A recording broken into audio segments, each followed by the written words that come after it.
السلام عليكم ورحمة الله وبركاته. ازيكم عاملين ايه؟ يا رب تكونوا بألف خير. النهاردة بإذن الله هنعمل مع بعض طاجن أو صينية العكاوي. هنعملها بطريقة حلوة قوي، من أحلى الطرق اللي أنا بعمل بيها العكاوي. طريقة سهلة وخطواتها بسيطة. خطواتها وانتي بتعمليها تحسي ان انتي هتطلعي أحلى طاجن عكاوي عملتيه في حياتك. يلا تابعوا معايا الفيديو، بإذن الله وصفة النهاردة تعجبكم وتجربوها. يلا نسمي الله ونصلي على النبي صلى الله عليه وسلم. معايا وصفة النهاردة حلة سخنة على النار، هننزل بمعلقة سمنة بلدي هتديها ريحة حلوة قوي، أو ممكن سمنة نباتي عادي. هننزل بقى بالعكاوي زي ما احنا شايفين بالشكل ده على نار عالية قوي. هننزل بالعكاوي نديها صدمة كده، عايزين نديها تحميرة حلوة لحد ما تاخد اللون المكرمل وريحتها تطلع زي ما احنا شايفين بالشكل ده. نار عالية قوي. هبدأ بقى ان انا احط كمية العكاوي كلها، واول ما احس ان هي اتحمرت بالشكل ده هبدأ ان انا اقلبها عشان الوش التاني ياخد نفس التحميرة. زي ما احنا شايفين الحلة من تحت اتكرملت وريحتها تحفة. هديها بقى رشة من الفلفل الاسود. هنزل بقى ببصلايه مقطعة وجزرايه مقطعة واتنين فص ثوم صحيح. هنزل كمان ب6 فصوص من الحبهان، اديله بس كده ضغطة عشان اطلع ريحته في قلب الشوربة.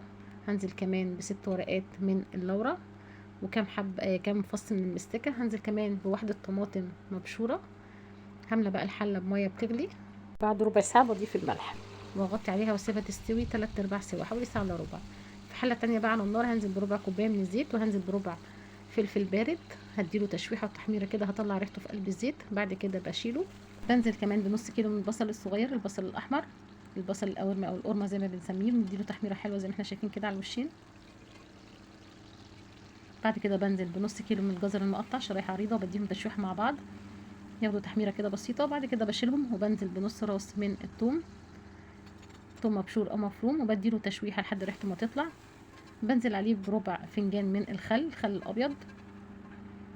نعمل بقى كده طشة الثوم زي ما احنا شايفين، وبنزل عليهم بكيلو من الطماطم المضروبة في الخلاط ومعصورة كويس. بنزل بقى عليهم بمكعب من مرقة الدجاج، رشة من الفلفل الاسود، معلقة متوسطة من الملح. بنزل كمان ب5 ورقات من اللورا واسيبهم يتسبكوا زي ما احنا شايفين بالشكل ده. بعد كده بنزل عليهم ب5 كبشات من شوربة العكاوي بعد ما اخدت 3/4 سوا معايا. اركنها بقى على جنب لحد ما ارص الباقي في قلب الصينيه. ده الطاجن او الصينيه اللي هندخلها الفرن. بنزل فيه بكيلو الا ربع من البصل، كميه البصل حسب ما انت عايزه. هنا البصل مقطع شرايح، بنزل عليه برشه من الفلفل الاسود ورشه من الروزماري حوالي نص معلقه، وربع معلقه صغيره من القرفه.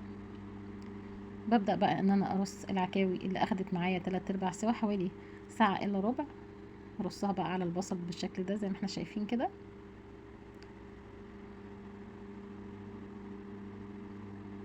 وبنزل عليهم بالجزر والبصل، الخضار معايا اللي انا مشوحاه. لو حابه تحطي بطاطس ممكن تحطي بطاطس، بسله، اي نوع خضار انت بتحبيه. نرص بقى الجزر والبصل بالشكل ده، بيدوا طعم تحفه، وهم كمان بياخدوا تسكيره حلوه، بياخدوا طعم العكاوي. بعد كده بنزل عليهم بالتسبيكه اللي انا عاملاها. التسبيكه هنا انا ضفت لها شوربه عشان هتدخل الفرن هتاخد حوالي نص ساعه.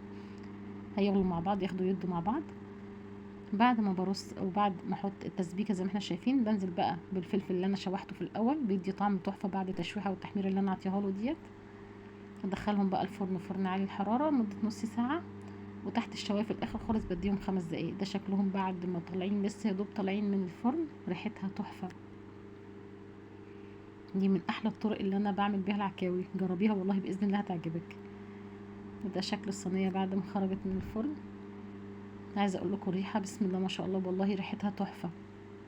هوريكم كمان دلوقتي قد ايه العكاوي دايبه ومستويه، وطعمها بجد والله تحفه. هتنفع معاكي في العزومات والمناسبات، كل اللي هيدوقها هتعجبهم. زي ما احنا شايفين كده العكاوي هنا دايبه بسم الله ما شاء الله، والله طعمها تحفه. جربوا الوصفه دي باذن الله هتعجبكم.